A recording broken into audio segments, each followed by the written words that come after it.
masama ang mata mo? Lumakad? Lumakas na gusto? Bye-bye, teacher! Be a good boy. Nanak mo. Bye-bye! Gina, di ba we talk about it na? About it na? Oo, di ba no hurting na? When you're mad at your classmate, you say, stop it, I don't like it, I'm mad, I'm getting mad.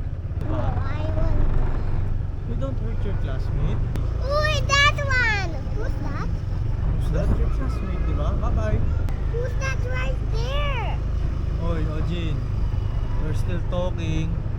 Who's that I right don't want you, I don't want you to hurt your classmate or anyone else, okay? Okay? Yeah, If you keep on hurting, I'm gonna send you to Mamila. send you to. Yeah, you stay there with Mamila or Daddy Lolo. No. Then stop hurting people. We already talk about it how many times. How much? Di ba? Napalo ka na nga eh. Di ba? Napalo ka na. Because of ano? Oh, by OG. What's her name? Rita. Okay. Say bye-bye. Bye-bye, Rita! Bye-bye. Bye, Let's talk later.